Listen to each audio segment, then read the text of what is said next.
Satara news, निर्भीड व निष्पक्ष बातमी देणारं एकमेव व्यासपीठ। सध्या संपूर्ण महाराष्ट्रामध्ये मराठा आरक्षणासाठी सध्या मोठं वादळ निर्माण झालेलं आहे।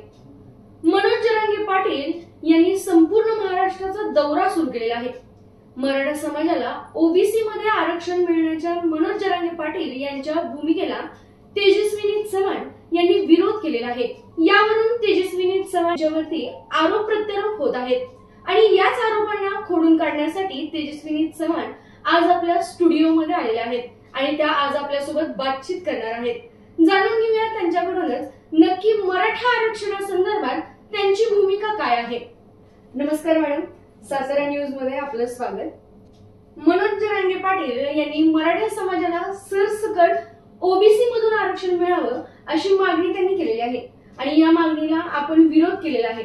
तर तुमची या संदर्भात नक्की भूमिका काय आहे? माझी भूमिका अशी आहे, जे सरसकट मागणी करत आहेत त्या मागणीला कोर्टामध्ये किंवा न्यायालयामध्ये आपल्याला दाद मिळणार नाहीये। त्याचं कारण असं आहे की ज्यांच्या नोंदी निघणार आहेत त्या कशा पद्धतीने निघणार आहेत, तर त्यांची वंशावळ चेक करून निघणार आहेत। ज्यांची वंशावळ निघते त्यांचं कास्ट व्हॅलिडिटी होते, त्यामुळे त्यांना ते प्रमाणपत्र आता देण्यात येणार आहे। पण जो उर्वरित समाज राहिलेला आहे किंवा एक 4 जणांमध्ये दोघांकडे जर असेल आणि दोघांकडे नसेल कुणबी प्रमाणपत्र, तर त्या दोघांनी काय करायचं हा माझा सर्वात मोठा प्रश्न आहे। आणि त्या ज्यांना ते प्रमाणपत्र मिळालेले आहे त्यांच्या आधारे त्या उर्वरित दोघांना देता येणार आहे का? तर देता येत नाही। यासाठीच माझा त्यांच्या भूमिकेला विरोध आहे। म्हणजेच की सरसकट जे त्यांनी शब्द वापरलेला आहे त्याच्यामुळे जो सर्वसामान्य मराठा समाज आहे त्या मराठा समाजामध्ये मनामध्ये एक भावना निर्माण झालेली आहे किंवा एक त्यांना आशा लागून राहिलेली आहे की आपल्या सर्वांना आरक्षण मिळणार आहे।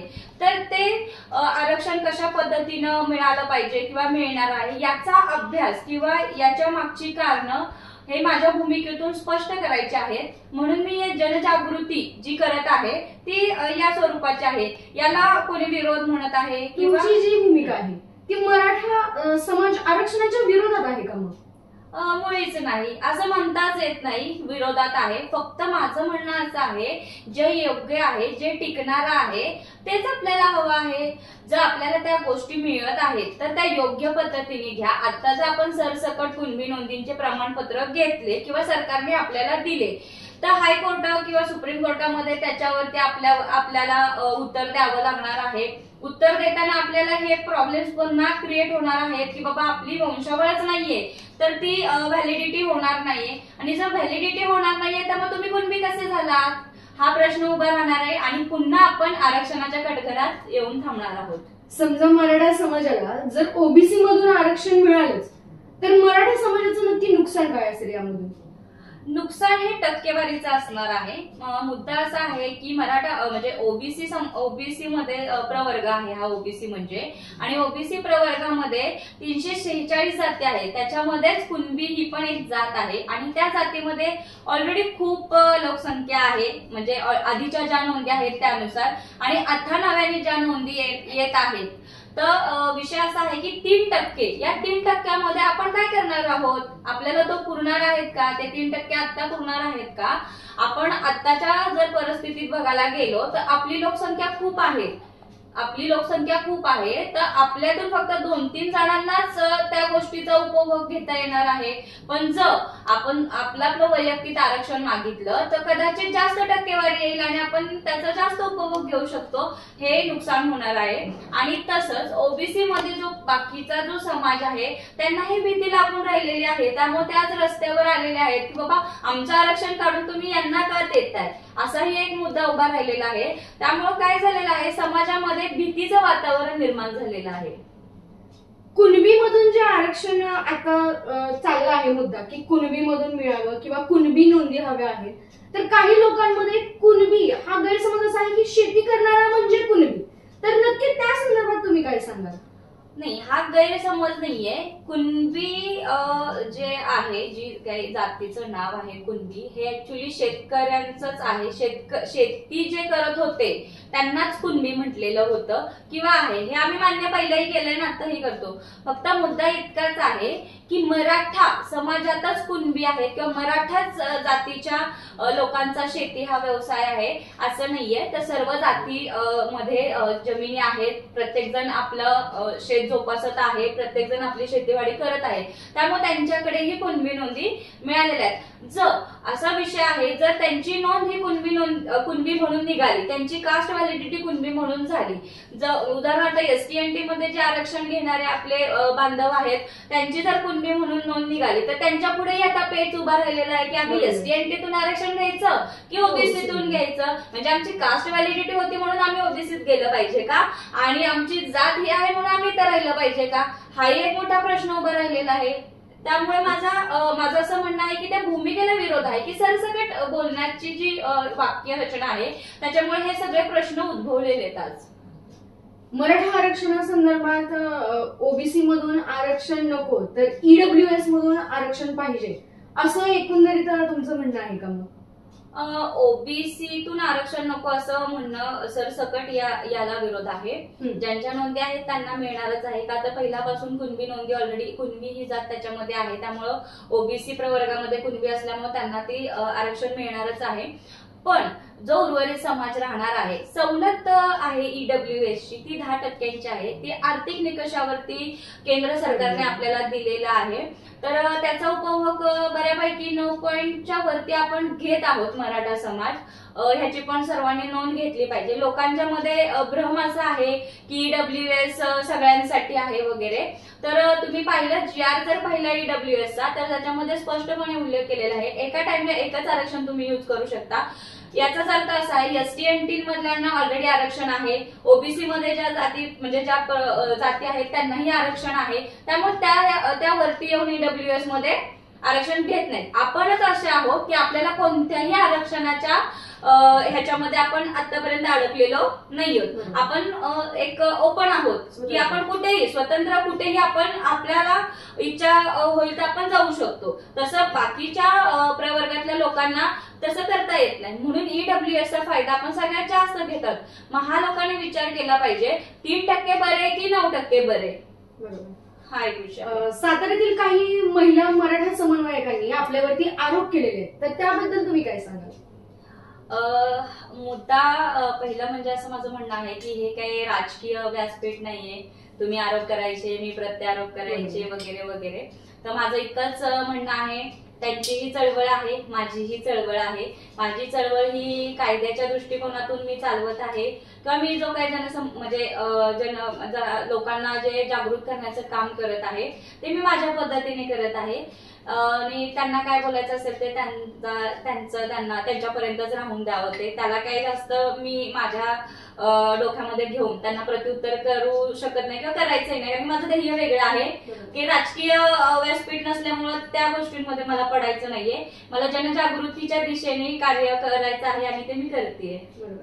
ईडब्ल्यूएस आरक्षण सवलत जी आहे आणि ओबीसी मधून जे आरक्षण मिळतं या संदर्भामध्ये लोक अजून जागृत नाहीयेत किंवा त्यांच्यामध्ये बरेच गैरसमज आहेत, तर त्याबद्दल तुम्ही काय सांगाल?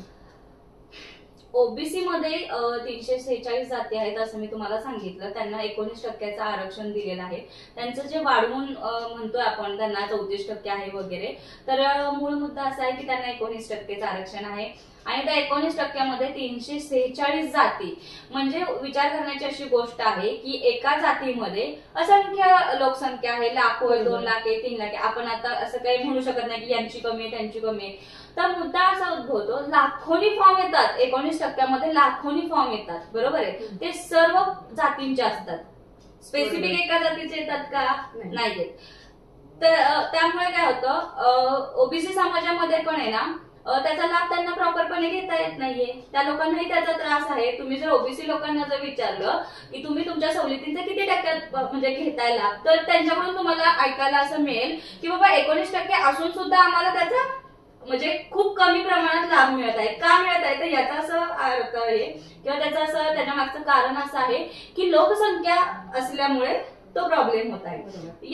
याच्या उलट जर ईडब्ल्यूएस मध्ये तुम्ही आलात तर ईडब्ल्यूएस मध्ये कसं झालेलं आहे, हे आर्थिक निकषावर दिलेली सवलत आहे आपल्याला पहिलं तर, की शिक्षण आणि नोकरीसाठी आपल्याला त्याच्यासाठीच आता सध्याच्या सद्यस्थितीला आपल्याला आरक्षण हवं आहे, तर आपल्याला दिलेलं आहे। पण दिलेलं असून याच्यामध्ये फक्त 4च वर्गांचा समावेश आहे, ते म्हणजे काय, मराठा, ब्राह्मण, गुजर आणि मारवाडी। गुजर मारवाडी हे लोक तर, ब्राह्मण लोक तर त्या आरक्षणाचा यूज करत नाहीत, त्यांना त्याची गरज नाही असं त्यांचं म्हणणं आहे।